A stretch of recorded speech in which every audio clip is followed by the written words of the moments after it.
वैसे तो आपने वेब सीरीज बहुत देखी होंगी और इन्हीं में से एक है स्क्विड गेम, जो नेटफ्लिक्स पर नंबर 1 देखी जाने वाली वेब सीरीज है। जब से ये वेब सीरीज आई है, काफी न्यूज चैनल और सोशल मीडिया चैनल इस बात का दावा कर रहे हैं कि ये 1970 की रियल स्क्विड गेम पर बनी है।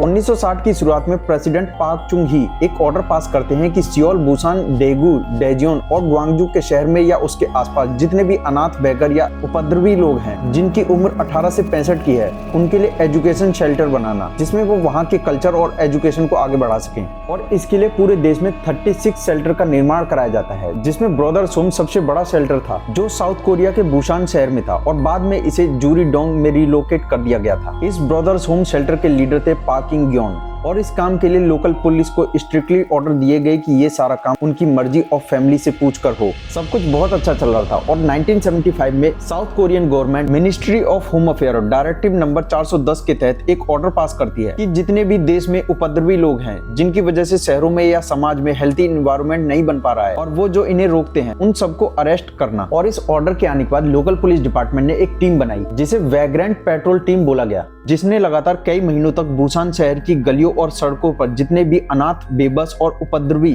ऐसे 3000 से भी ज्यादा लोगों को बिना किसी वजह के गिरफ्तार कर लिया। इसके लिए कोरियन पुलिस ने उनकी फैमिली से भी पूछना जरूरी नहीं समझा। गिरफ्तार हुए बच्चों को 36 हिरासत केंद्रों में शिफ्ट कराया जाता है और बाद में इन्हें ब्रदर्स होम में शिफ्ट करा दिया जाता है, जिसके बाद कुछ पता नहीं चल पाया कि आखिर उन लोगों के साथ क्या हुआ, कहाँ गए वो लोग। अगस्त 1982 में कैंग नाम का एक व्यक्ति बुसान के बुगबू पुलिस स्टेशन में एक एफआईआर दर्ज कराता है, जिसमें वो बताता है कि ब्रदर्स होम शेल्टर में उसके भाई के साथ मिसट्रीटमेंट हुआ है और वो चाहता है कि पुलिस एक बार ब्रदर्स होम की जांच करे, जिससे पता चल सके कि आखिर सच क्या है। पुलिस इस दौरान कैंग की बातों पर ज्यादा ध्यान नहीं देती और ब्रदर्स होम की जांच के लिए कैंग की मुलाकात पार्क इन ग्योन से करवाती है, क्योंकि पार्क इन ग्योन जो ब्रदर्स होम शेल्टर के लीडर थे और साउथ कोरिया के रिचेस्ट पर्सन में से एक थे, वो इस एफआईआर की रिपोर्ट को झूठा बताते हैं। तो बुसान पुलिस कैंग को ब्रदर्स होम पर लगे झूठे आरोप में 23 दिसंबर 1982 को 8 महीने की जेल की सजा सुनाती है। दिसंबर 1986 में किम योंग वॉन, जो पेशे से डिस्ट्रिक्ट कोर्ट में प्रोसिक्यूटर थे, वो काफी दिनों से बुसान शहर की गलियों में और आसपास के लोगों से और वर्कर से बात सुनते हैं कि पास ही के टापू पर कुछ हथियारबंद गार्ड को देखा, जिनकी ड्रेस का कलर रेड था और चेहरे पर ब्लैक मास्क पहना हुआ था। यहाँ किम अपनी इस जांच को बहुत सीरियस लेते हैं और बिना लोकल पुलिस को बताए किम अपनी इस जांच को फुल स्केल पर इस इंसिडेंट की जांच शुरू कर देते हैं।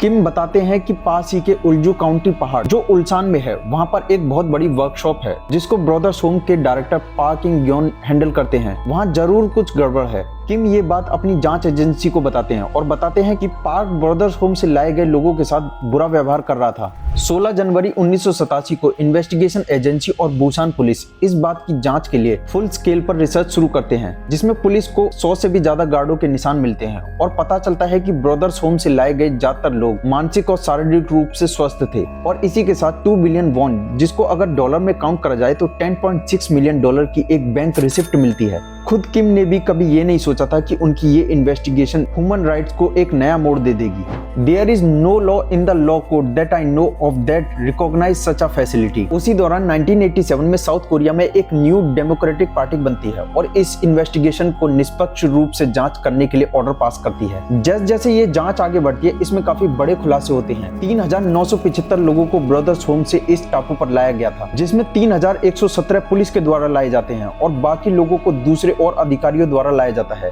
जिसमें इन लोगों को सीरियस टॉर्चर करा जाता है और उनके साथ दुर्व्यवहार होता है। महिलाओं के साथ सेक्सुअल वायलेंस होता था और 3 से 4 दिन में एक बार ही इनको लंच मिलता था। इस पूरे ग्रुप को संभालने के लिए पार्क इन ग्योन ने कमांडर भी बनाए थे, जिनका काम इन लोगों के साथ वायलेंस एक्टिविटी को बढ़ाना और गलती होने पर पूरे प्लाटून को बुरे तरीके से पनिश करना। और ऐसा दावा करा जाता है कि खुद पार्क इन ग्योन ने 40 से 50 लोगों को गोली मारकर उनकी हत्या कर दी थी।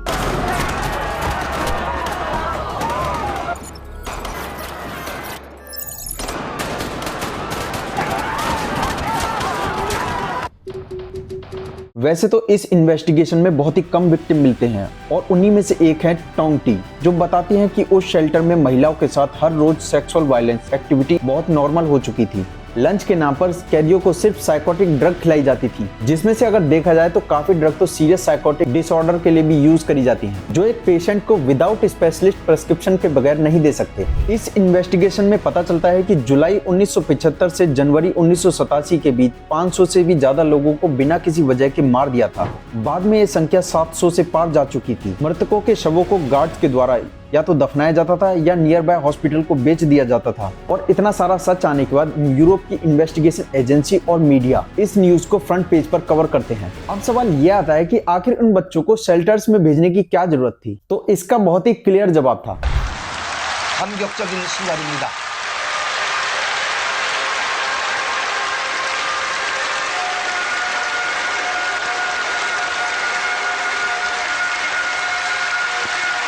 올림픽이 열리는 기간 내내 잠실 주경기장을 क्योंकि 1988 के प्रेसिडेंट चुन डू हुआन वहां के प्राइम मिनिस्टर नेम डक वू को ऑर्डर देते हैं कि सियोल में जितने भी उपद्रवी या बेगर्स लोग हैं उन सबको वहां से हटाकर कहीं और शिफ्ट कर दिया जाए। पूरे देश में इस सच के आने के बाद लोग गवर्नमेंट के खिलाफ प्रोटेस्ट करने लगते हैं और 1987 में पार्क इंग यून को स्टेट सब्सिडी की धोखाधड़ी में 2.5 साल की सजा सुनाई गई और 2016 में उनकी एक नेचुरल डेथ हो गई। दोस्तों, सत्ता के नशे में साउथ कोरिया की गवर्नमेंट ने लोगों के खिलाफ बहुत गलत करा, जो ह्यूमन राइट की हिस्ट्री में अगर देखा जाए तो सबसे बड़ा जुर्म माना जाता है। इस रिसर्च में आगे और भी बड़े खुलासे हुए हैं। मिलते हैं अपनी नेक्स्ट वीडियो में, जब तक के लिए चैनल को लाइक एंड सब्सक्राइब करें।